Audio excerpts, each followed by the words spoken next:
Students, हम लेकर आए क्लास 8 का क्वेश्चन। कौन सा चैप्टर से? फैक्टराइजेशन चैप्टर से।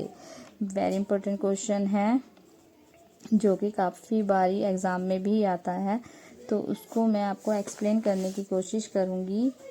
ठीक है बच्चों, तो आप भी ध्यान से इसको सीखने की कोशिश करना।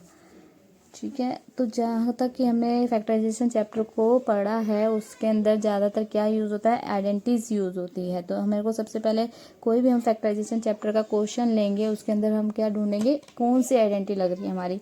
आइडेंटिटी फाइंड कर लेंगे, सही आइडेंटिटी फाइंड करेंगे तभी तो हमारा क्वेश्चन सही होगा। तो सबसे पहले हम इसमें आइडेंटिटी फाइंड करते हैं। आइडेंटिटी क्या फाइंड होगी इसके अंदर? इसमें आइडेंटिटी लगेगी हमारी यूजिंग आइडेंटिटी। तो यूजिंग आइडेंटिटी क्या है हमारी? इसमें है ए की स्क्वायर माइनस बी की स्क्वायर इक्वल टू में A plus B, A minus B. तो अब हमने क्या देखा कि इसमें ए की स्क्वायर माइनस बी की square equal to A plus B, A minus B. तो ए बी यूज़ हो रहा है इसमें, तो ए बी भी तो हमें फाइंड करना पड़ेगा ना। तो ए बी फाइंड करने के लिए क्या करना पड़ेगा?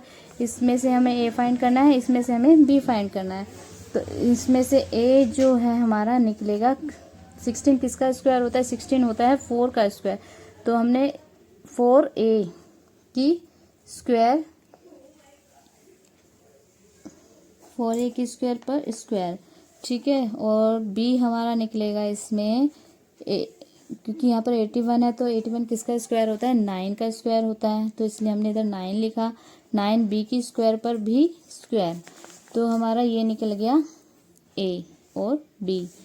तो अब हमने इसमें आइडेंटिटी लगानी है। आइडेंटिटी लगाने के लिए क्या होगा?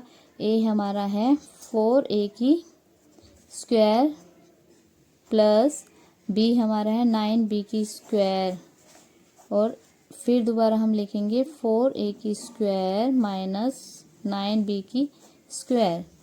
अब जो है हमारा इतना सॉल्व हो गया इसमें, मगर अभी हमारा आंसर नहीं निकला है इसके बच्चों, क्योंकि हम ये हमारा एज इट इज़ रहेगा, बट इसके दोबारा इसमें हमारे को आइडेंटिटी लगानी पड़ेगी, क्योंकि सेम उसी की तरह क्वेश्चन बन गया है ये भी। इसमें भी वही ए और बी का लिखना है। तो 4a की स्क्वायर प्लस 9b की स्क्वायर, इसमें दोबारा अगेन आइडेंटिटी लगाने के लिए फिर दोबारा हमारे को ए और बी फाइंड करना पड़ेगा। तो इसमें ए जो हमारा निकलेगा, इसमें निकलेगा 2a की स्क्वायर और बी हमारा निकलेगा 3b की स्क्वायर। तो अब ये तो मैंने आपको पहले ही बता दिया था कि ये वाली साइड जो है हमारी, ये वाली साइड जो है हमारी एज इट इज ही रहेगी, तो हम इसको एज इट इज ही उतार देते हैं, क्योंकि इसमें अभी हमारी कोई आइडेंटिटी नहीं लग सकती, तो इसको हम नहीं छेड़ सकते, तो हमारा यही ऐसे ही रहेगा। इसमें हमारी आइडेंटिटी दोबारा यही वाली यूज़ हो रही है। तो दोबारा मैं एक बार लिख देती हूँ, क्योंकि दोबारा अगेन हम आइडेंटिटी को यूज़ कर रहे हैं तो दोबारा लिखनी पड़ेगी ना। तो ए की स्क्वायर, बी की स्क्वायर, ए प्लस बी और ए माइनस बी,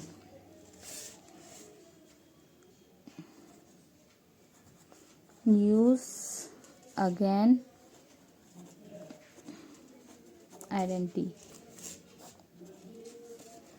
तो 4a की स्क्वायर प्लस 9b की स्क्वायर, इसमें हमने a और b निकाल लिया। तो अब इसमें हम लिखते हैं 2a plus 3b bracket close 2a minus 3b, ठीक है। ये अब हमारा है आंसर। तो मैं एक बार आपको एक दोबारा एक्सप्लेन कर देती हूँ, थोड़ा अच्छा रहेगा। तो हमारा क्वेश्चन क्या था? 16a की पावर 4 माइनस 81b की पावर 4। यूजिंग आइडेंटिटी है हमारी a की स्क्वायर माइनस b की square equal to a plus B, A minus B. तो a क्या है हमारा? 4a की स्क्वायर पर स्क्वायर, b क्या है हमारा? 9b की स्क्वायर पर स्क्वायर। तो अब हमने इसमें ये जो हमारा a b निकला है इस आइडेंटिटी में पुट कर रहे हैं दोबारा। तो 4a की स्क्वायर प्लस 9b की स्क्वायर, 4a की स्क्वायर माइनस 9b की स्क्वायर। ये तो मैंने दोबारा इसलिए लिखा था क्योंकि दोबारा इसको कुछ नहीं करना है हमारे को, ये सेम ऐसे ही उतारना है, बट इसमें हमने आइडेंटिटी लगाई थी तो इसलिए मैंने इसको यहाँ दोबारा ए की वैल्यू पुट करी। यहाँ ये ए की वैल्यू है और ये बी की वैल्यू है, तो इसलिए फिर इसमें दोबारा आइडेंटिटी लगानी है ये वाली, फिर ये हमारा आंसर निकल गया। बच्चों कहीं पर आपको नहीं समझ में आया हो तो कमेंट्स में पूछ लेना। जहाँ तक मेरी कोशिश है मैंने आपको अच्छे से एक्सप्लेन करने की कोशिश की है। बाकी आप सब्सक्राइब और लाइक ज़रूर करना। Thank you.